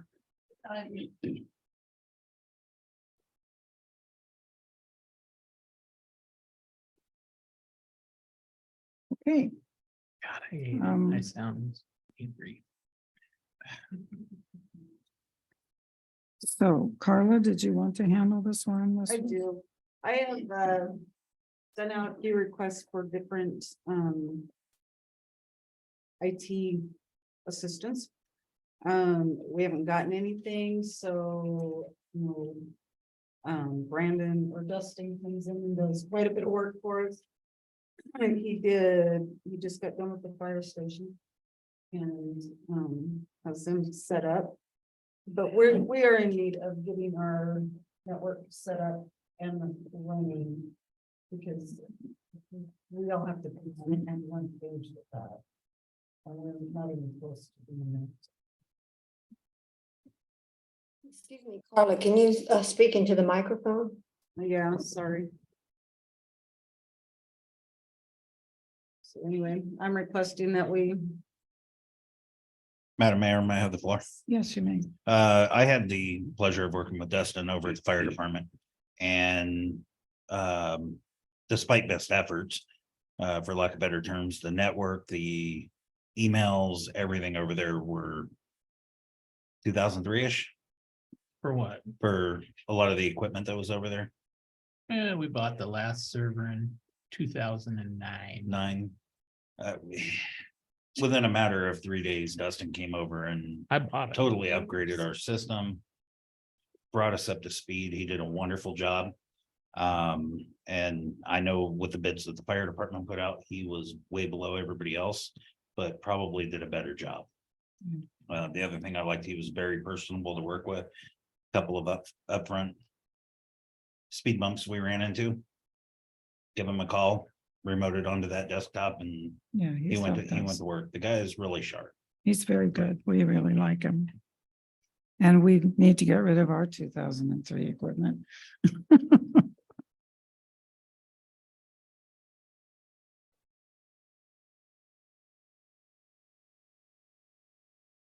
I don't see it. Like, are you looking for a motion or? It's a discussion item. Discussion, so. So my first piece of discussion is the costing on the sheet doesn't accurately reflect what a yearly cost is for that business suite premium. And to have 20 copies of that at the $12.50. He just. I understand that. That's gonna be in the $2,000 a year range. And when we're talking some of our field staff, such as our guys out in public works trucks, they really only need a basic. They really don't need access to the other stuff that comes with the $12.50 a month. And that's a cost savings at about $5 a person instead of $12.50. So that would be something I'd identify here and ask, why are we doing that? Well, and I think you know, I mean, I called him and asked him to please update it. He would have to go through and see just exactly what we have and what everybody's running on and the need. So no, I agree with you that maintenance wouldn't need office suite Right. programs or anything. Fun But for what that's little bit they where would we're at. do. They still get online versions of those. They just don't get the desktop application. Yeah, I guess it So- depends on what they're doing, so. The other thing, and this is just from me, is my standpoint with the fire district and my time there is, and my history with working with some of these equipment types. I'm not a big fan of sonic walls. I find them difficult and not as reliable as something like a Cisco. However, the cost is quite significantly cheaper to go with a sonic wall. But I think if you talk to county IT, you talk to Kennewick IT, you talk to Richland IT, they're all going to tell you that if you're a city, you should have a Cisco switch and a Cisco router. But that's just my opinion, and I'll throw that at you, and those are my 2 cents. And that's why I would give it to an IT person, because I don't know anything about these things. So, And maybe one other suggestion in some of my newer learnings when you talk about the county and the cities is that a number of the cities have used Energy Northwest through an interlocal agreement, which also provides some decent pricing. I know I don't know where they're at in terms of their team's capacity or anything else, but I didn't know that that was something that agency was something that was available as a resource. I know that it's nice to be able to call somebody and they come right in and fix your problem. And that's, I mean, Well, comes into the office and fixes it. and I'm not against that. I mean, that's not my issue, and my question is we know that other companies are going through, or other cities go through this process, and there's a reason they choose certain items. Usually for data security. So, I mean, and I'm not saying Sonic Wall, it might have improved. I'm just saying my experience in the past is it was not the type of thing I wanted to work with. Does the fire department have a sonic wall? I'm not sure what they got. Well, unless he changed it out, they have a Cisco router and a Cisco switch, because I had them install several. Well, we can look at the difference in price. Yeah, and I think it's something that he would have to come in and evaluate what exactly he had. Because quite frankly, I think everything should be up in the cloud, and we don't have servers, and if the Cisco switch is what we need and the router, then that's fine too. Well, So. yeah. Maybe another question just about the proposal, because I mean, again, I think we have to leave a lot of this, it's just a discussion and leave it to staff who knows and thinks it's the right way to come together. As you're working and fleshing out the proposal, besides the business premium, you've got the complete care. And it says recurring monthly fee, and I think it'd be really helpful to understand what the annual cost is, because this shows a total of 15,000, but this is like set up in 1 month and then there's more. Okay, he's got it broke down. I don't have it in front of me, but he's got it broke down that. Because I told him, I said, quite frankly, we do not need to replace all of our equipment. The majority of us have new computers or fairly new computers. I'm like, so we don't need any of that. His monthly rate to take care of, and I'm just trying to remember what was on it. It says 10 hours for $100 an hour, recurring monthly fee to support all users. It's except not, 15 IT I think infrastructure. it's 10 systems, 10, Okay, so it would be.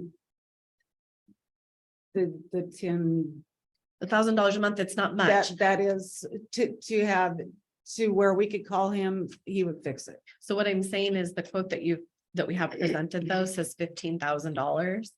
And it doesn't, so it says the monthly recurring fee is $1,000 a month. So we just need to like flesh out the math. Yeah. When you come back and- together with an ask. of what the annual cost will be, not what the cost is for 1 month, I think would also be helpful for us to be able to. Well, I think it Understand needs to pricing. probably be broke out in one-time fees Yep. and then annual reoccurring. Because that's what's gonna get you is an annual reoccurring. Right. And you want to make sure that for all the reasons you mentioned, the request is for the appropriate support that you need. So it's not just to set things up, but then also the appropriate support for maintenance.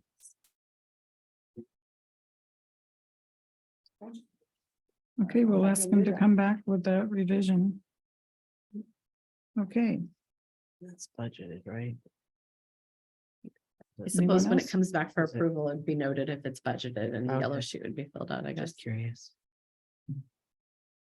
I think it is. Okay. Okay, Sounds like a plan. all right, moving on then for the new job description. This is the pay rate for Sherry and Carla. Again, did you want to talk about this? I can. So Sherry Penor, she took over the other employee's position. Diana's job, yeah. Job, and so we've merged them together. So she's doing both accounts payable and the finance clerk position. So a lot more work. And so we redid the job description on it and are requesting that her wages be increased.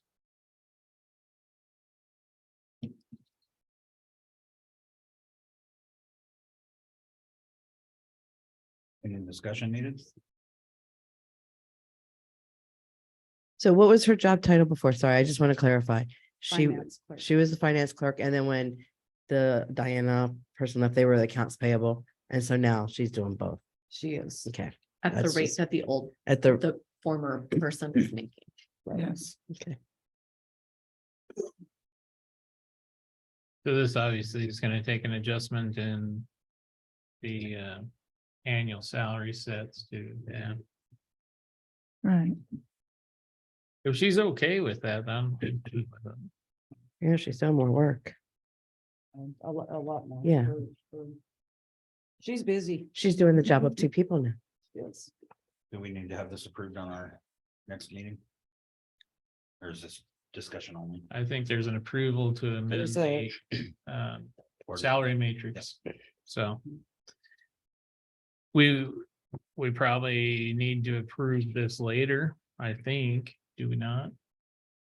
Or can the mayor just the job description? Well, it includes an ordinance and, Well, the ordinance we approve later, right? It isn't on the first. on, Yeah, it's further on back. It's on Page page is it item 4? 57, item 4. Yeah, Is the This is- First reading. yeah, this is just the job description here, so we're approving it later, is what you're saying, the job description. Well, I think that the salary at least is plugged into the Into ordinance. Yeah, the matrix, the salary matrix. Mhm. What I was asking is, do we have to approve the description or just a salary matrix and leave the description as is? Well, I think you could probably just do the salary and the mayor could probably make the description change. I don't know is that something that's codified? No, we keep them, but they're not codified, their descriptions, no. Yeah, I just think. Yeah, I think it's just the salary matrix will have to be approved.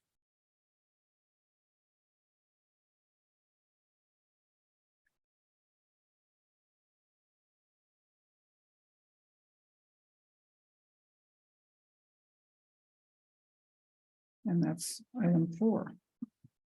So that will come up next then. Okay.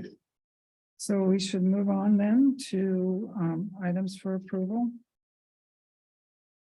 And the first one is ordinance 1055, franchise agreement with Lightspeed Networks. LS Networks. And Dan, did you want to say anything about that? Well, I think I talked about that in a previous council meeting. I think the only major change was to make sure we got the undergrounding plugged in. Right. With the caveat that if there's something that could not be reasonably underground, that they can seek a variance. I motion to approve ordinance 1055 franchise agreement with Lightspeed Networks, Inc., DBA LS Networks. Second, Okay, all in favor? Sandra, do I? Wadsworth, I. Reed, I. Funk, I. Alcazar, I. Okay, motion carries. All right, moving on then to the second reading of ordinance 1052. Ordinance creating Benton City Municipal Code 13A02, public services generally. I motion to approve second reading of ordinance 1052 and ordinance creating Benton City Municipal Code BCMC 13.A.02, public services generally. Second, Okay, all in favor? please? Sandra, do I? Wadsworth, I. Reed, I. Funk, I. Alcazar, I. Okay, motion carries. Next item is the second reading of ordinance 1053, ordinance adopting I-82 South sub-area plan. There's a typo on the yellow cover page. It says I-81, just as a point of reference. Okay, yeah. As long as the typo doesn't continue on, we're good. I'll be the bad guy. I motion to approve ordinance 1053 and ordinance adopting I-82 South sub-area plan. Second. Okay, all in favor? Sandra, do I? Wadsworth, I. Reed, I. Funk, I. Alcazar, I. Okay, motion carries.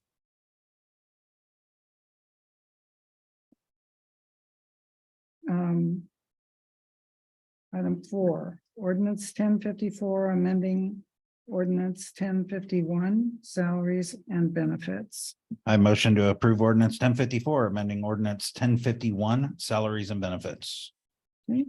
I have a question. Go ahead. Okay, So on here, we have maintenance utility worker 1 listed as what appears to be a new position in blue. Is that a new position? It's Antonio, who just. Was this part of the original budget? No. We have not replaced our lead parks maintenance lead. so we're using that money Replaced. to, So, He's the general. so does lead technician parks and facilities 1 for 59,153.38 need to be Xed out then? I would think so.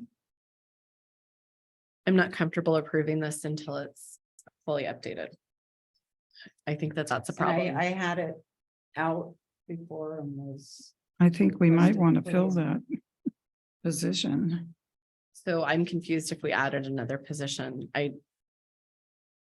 So does maintenance utility worker 1 replace the lead tech park and facilities, or it doesn't? No, that person is not going to be a lead. He is a very experienced maintenance worker. And he came over from the city of Mapton. And we had him, he was here at our last meeting, introduced himself. So we had 2 with that title and now we're gonna have 3 with that title. Right. Same title, right? 3 maintenance workers. Yes. Yeah. Is that what, okay. But we're adding that job. We're not taking away another job. That's correct. That's what I'd like to do. But it's not budget, is it? I think I'd like to see ordinance 1051. It doesn't appear like it's on our website. So let me see if I can find it in the minutes. The draft ordinance number 1054. It's redlined for any changes. So But it basically is the exact same thing, except for the changes where the planning director is added in.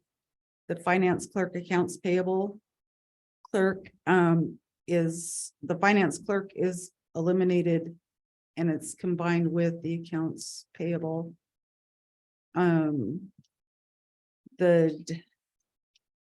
We have the general clerk, which we added. So we have 2 general clerks. Then we have, and So we have the one general clerk that is new in this. And then we have the maintenance utility worker that is new. Everything else, this is a red line version of 1054. Okay, if everyone else is comfortable with approving, then we should move forward. I guess I don't know that I'm comfortable. Saying so that I'm not. this is from December 20th meeting. December 20th meeting.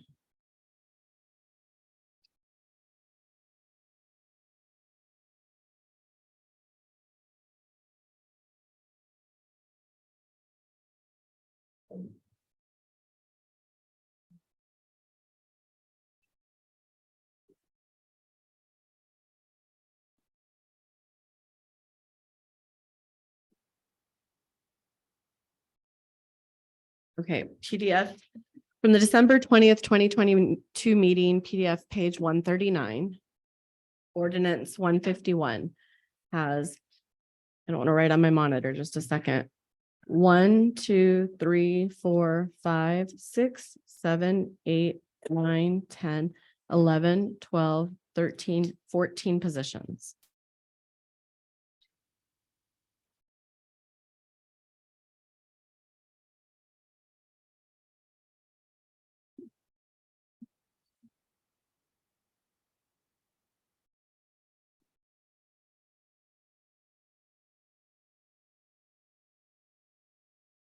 Then we come back over.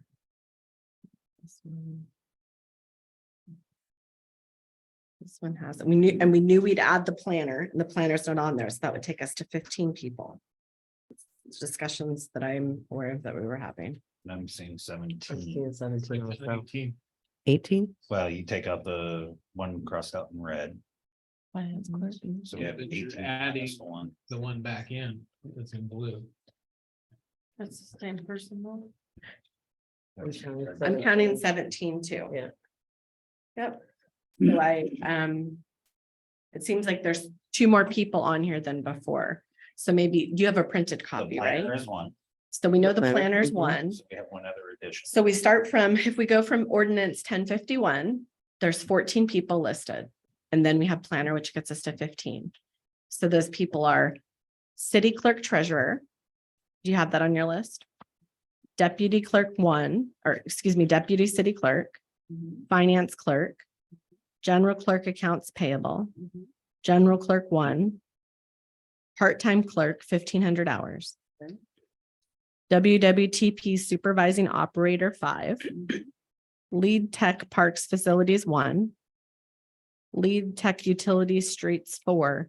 So up to this point, is there anything new? Supervisor, inspector. General clerk ones. We have a general clerk one, which we hired her to fill the desk. She's not doing the job because Sherry took over, but she's filling the job of the person that left. She's filling that space. Yes. Yeah, okay, so I think we found it. Okay, so in ordinance 1054. What we see for the other 2 positions that get us up to 17 is maintenance worker 2 for 51,597.43. I agree, that's part of the red line. And then there's another position listed in ordinance 1054 that is not redlined called supervisor inspector water certification for 77,904.68. So it's always been there. It's not in ordinance 1051. Not there. Perhaps this is the question I've had about Well, salaries in the budget. Maybe it is because was on mine. So that's why maybe Can we show you? you can Yeah. show me because. Cool, let's do that. Maybe, are you, Go ahead. is that okay?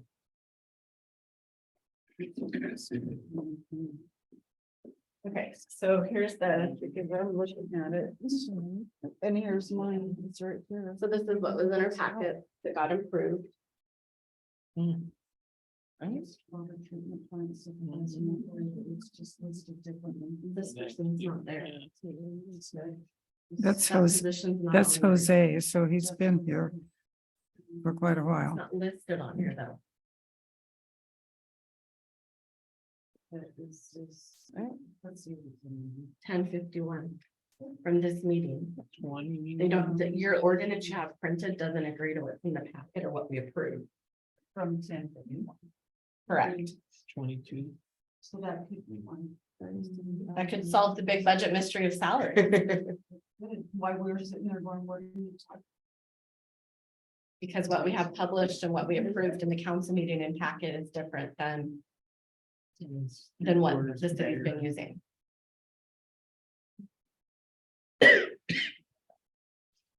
And you're wondering where you're coming from versus where. So. So ordinance.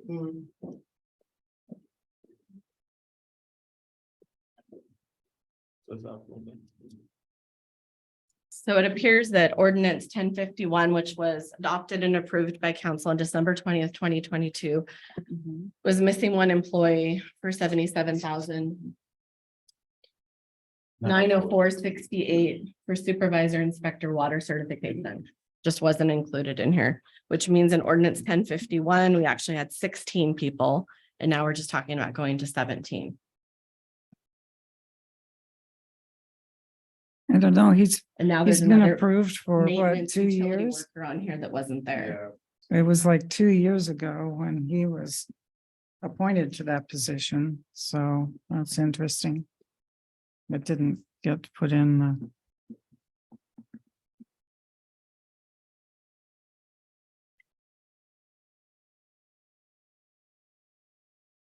It still appears that there's one more maintenance utility worker that's part of the blue line that wasn't here before, which means it wasn't budgeted for. Because we used him to fill the one that left, who was a lead park and recs, but the mayor doesn't want to take that job out because she wants to fill it.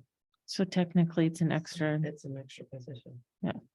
So are we being asked to approve an extra position or are we asked to change the title and approve the change for Just one employee. finance or- accounts payable clerk? I'm really, and add the planner and director. I'm happy to sign up for adding the planner director. I know that that's been discussed. I know that that was part of everything we talked about. I understand the request from our earlier discussions is to add a finance accounts payable clerk and or change the title to make the accommodation for the person who left the organization. And that was part of earlier discussion. And then we're making a correction for the general clerk one title, and that's not any incremental people. So far, so good. I think we should bring this back to you on Monday when it's revised. And reapprove the fee schedule, If salary nobody, matrix. seconds, the motion fails. Or we can do an amendment now to I'm not my comfortable. original, I was gonna say, I'm. then nobody second it, motion fails. If you want to bring this back on Monday, it needs to be reviewed and aligned with the budget so we can understand what was budgeted.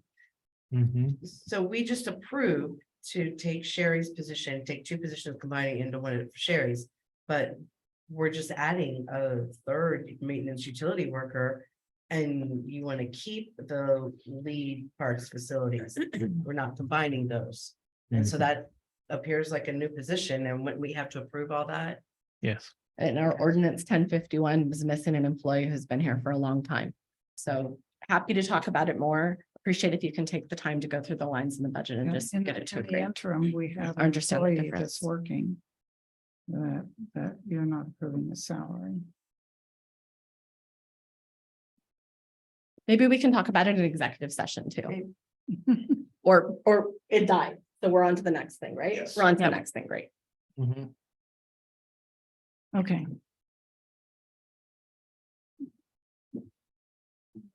All right, the last resolution is resolution 2023-05, amending and extending the moratorium on acceptance of residential applications in the R2 and R3 medium and high density residential zoning districts, and amending the moratorium to add the I-82 South sub-area plan.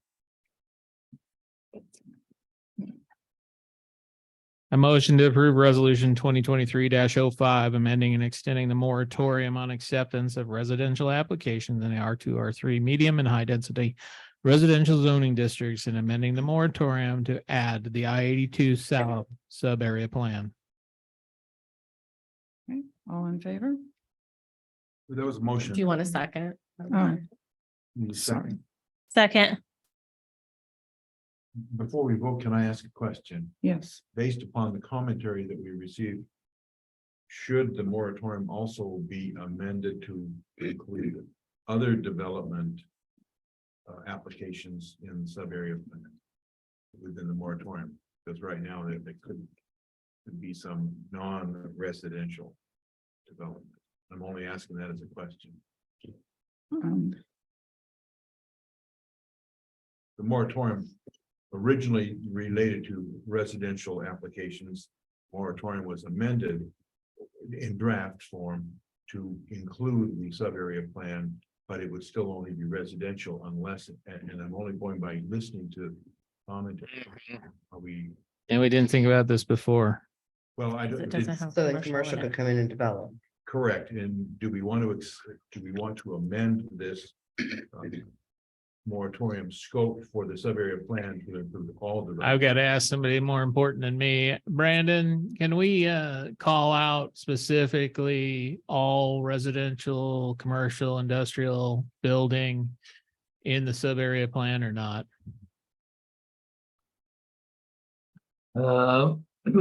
Okay, I'm sorry. Dan, can you explain like what the question is again? I'm question- trying to follow. The question deals with the moratorium statute, which gives the city council authority to impose a limitation on the acceptance of applications in a particular part of the city or certain types of applications. My question was, based upon the commentary we were listening to in terms of the types of developments, would it be the city council's intention to make the moratorium as it would apply to the sub-area plan include all development applications until the development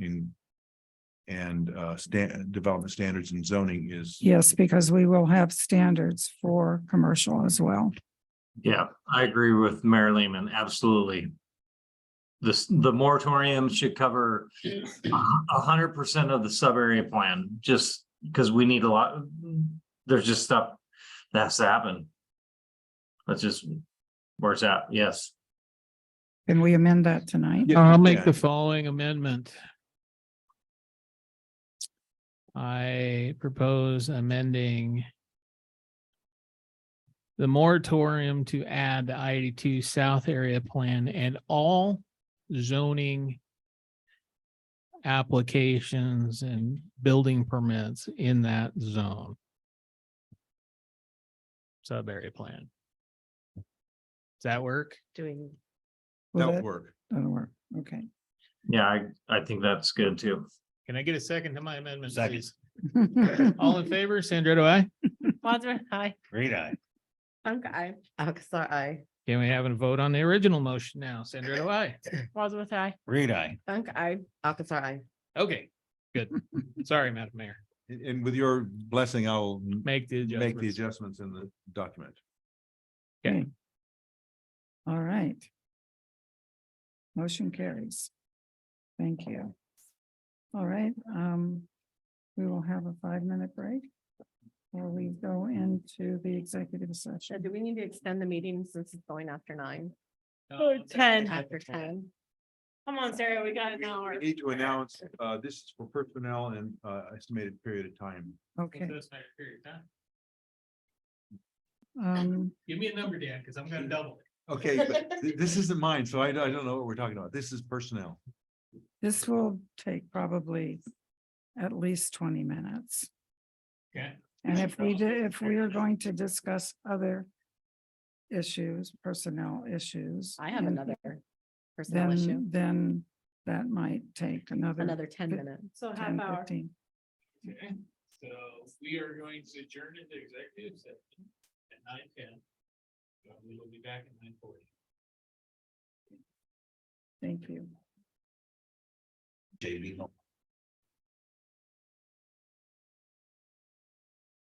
We are calling the City of Benton City Council meeting back to order. We have no action based on the executive session. So are there any closing comments?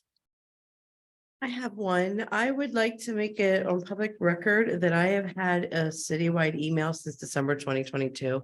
The email address on the city website is correct, and I would appreciate if people are going to email me about city business that it goes to that email address. I'd appreciate that too. Yeah. Thank you. Yeah, so it's not on your, No, I just recently went into an email that I don't check on a regular basis because nothing goes there. It's a personal email. And I had something sent to me and it said it was important for a meeting that has already passed. And so I wanted to just make sure that in December 2022 is when I got my email address for the city put on there. And I want to make sure that everyone was aware. that So that was there. I appreciate that notification. I do suggest that you forward that email to your city email. Because it technically is, because you're a council person and it's a public record Mhm. and it needs to be archived in that space. Oh, I deleted it because I didn't even open it. Yeah. Well, You- there's actually a downside to doing exactly that. Not that I want to make your lives more complicated. Don't use your personal computer or your personal email for city business at all, Right, and that, because it opens the door for that to be subject of public record requests. If somebody emails you, email them back and say, I don't accept city business at that email. okay. And I did not open it. Well- I saw it and I just deleted it because Well, I didn't even want to. I'm just trying to say that Okay. the response that I would recommend you make is if you get an email in your personal email, respond to them. I don't get city email at this address. Here's the email that I do. And that way you keep your personal property clean. That's what you want. And that was why I was like, no, okay, okay, All thank right. you. There's the Okay. water telling you. if there is no further items for discussion or otherwise, I would entertain a motion to adjourn. Motion. I second. I. Go ahead. Bill. So moved. All right, Second. all right. all Alcazar, in aye. favor? Aye. Okay, thank you. Meeting is adjourned. Good night.